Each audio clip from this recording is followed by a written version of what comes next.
Graça e paz da parte de Deus a todos. Quero deixar uma breve palavra de reflexão baseado na carta aos Hebreus, o capítulo 11 e o verso 3, que diz: Pela fé entendemos que foi o universo formado pela palavra de Deus, de maneira que o visível veio a existir das coisas que não são visíveis. O visível veio a existir das coisas que não são visíveis.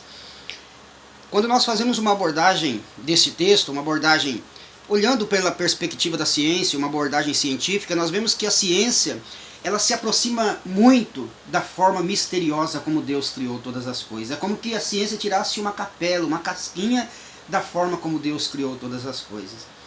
Na verdade, a Bíblia e a ciência, elas não se contradizem, mas se coadunam e comprovam que Deus criou todas as coisas. Até porque Deus ele é o criador tanto da Bíblia como da própria ciência.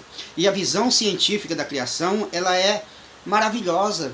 Ela chega a ser espantosa, assombrosa, a forma como eles veem a criação. Segundo a ciência, tudo é feito de átomos. Tudo o que nós vemos é constituído de átomos. O chão que nós pisamos, as paredes, o papel, a mesa, a cadeira, o ar que nós respiramos, o nosso próprio corpo, tudo é composto de átomos. Tudo o que existe no mundo é constituído de milhões e milhões de átomos tão minúsculos, tão pequenos, que não se pode vê-los. E segundo a ciência, os átomos são vazios. Às vezes, esporadicamente, ocupado por elétrons, que na verdade também não têm peso. Sendo assim, tudo, segundo a ciência, é constituído de nada. E se mantém firme por causa do giro dos elétrons, que giram numa velocidade tão incrível que não se pode contê-los. Não é canônico, não estou tentando canonizar essa interpretação e dizendo que esta é a exegese do texto, mas tem uma certa lógica, porque a Bíblia diz que tudo o que existe veio a existir das coisas que não são visíveis. Mas a visão teológica, a visão da criação na perspectiva teológica é muito mais profundo, é muito mais incrível. A Bíblia nos diz em Gênesis capítulo 1, versículo 1, que no princípio criou Deus os céus e a terra. No princípio criou Deus. A grande pergunta que se faz diante desta expressão é: o que havia antes do princípio? Antes do princípio não havia nada. Você já tentou pensar sobre nada? Ou você já tentou pensar sobre o nada? Onde nós podemos encontrar o nada? Em lugar nenhum, porque o nada não existe. Caso o nada existisse, o nada seria algo, o nada seria alguma coisa, mas o nada não existe. A nossa compreensão de criatividade envolve as coisas que já existem, como o próprio átomo, a matéria, o papel, a argila, o barro, ou alguma outra substância. Mas Deus criou o mundo do nada. Deus criou o mundo do nada. Há quem diga que a criação foi semelhante a um mágico tirando um coelho da cartola. Mas acontece que não havia cartola, não havia coelho nem cartola. Deus, ele trouxe o universo a partir do nada.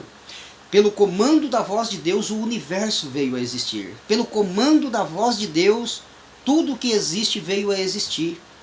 Há quem diga também que o primeiro som no universo foi a voz de Deus. Mas isto é ilógico de se dizer. Isso chega a ser até contraditório. Por quê? Porque quando aquele som foi emitido, não havia universo. Deus pronunciou no vazio. Deus pronunciou sobre o nada. Deus pronunciou sobre o vazio. E o comando criou as suas próprias moléculas para carregar as ondas sonoras da voz de Deus cada vez mais longe. Não foi um comando qualquer. O poder daquele imperativo foi muito mais veloz do que o da velocidade da luz. Se a velocidade da luz é de 300 mil km por segundo, imagine o poder daquele imperativo da voz de Deus, onde a voz de Deus reverberava. Estrelas apareciam cintilando com brilho indizível ao som da canção dos anjos. Foi lindo. O ato da criação foi deslumbrante. O ato da criação foi maravilhoso. E Deus então olhou para o seu complexo projeto e ordenou ordens para que os limites do mundo fossem estabelecidos. Deus disse: haja, e o mar se comportou atrás da linha do seu limite.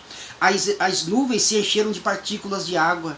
Deus falou e os mares se enxamearam de seres viventes. Ele falou e as estrelas se agruparam em suas constelações. Ele falou e a terra se tornou como se fosse um grande pomar em época de primavera. E Deus olhou para tudo quanto ele havia feito e Deus disse: isso é bom, é muito bom. E foi quando então Deus olhou para a terra, pegou um pedaço de barro e modelou um boneco. E Deus então trouxe aquele boneco perto da sua boca e soprou sobre ele. E de repente o barro começou a mexer. O barro começou a sentir, o barro começou a pensar, o barro começou a andar, o barro começou a adorar, porque tinha nele estampado a imagem do seu Criador. Dentre os muitos motivos que temos para adorar, para tributar a Deus a honra, a glória, o poder, a ciência, a magnificência, é porque Ele é o Criador. Deus é o Criador de todas as coisas. Foi Ele que te criou. Ele te criou com uma capacidade incrível. Deus ele teve a capacidade de criar o João de Barro com a capacidade de construir a sua casa com a porta do lado contrário dos ventos mais fortes. Ele criou as abelhas com a perícia da mais distinta engenharia. Deus criou os peixes com a capacidade de buscar águas calmas para a desova. Deus criou você não como um robô, não como um ventríloco, não como um fantoche, não como uma marionete.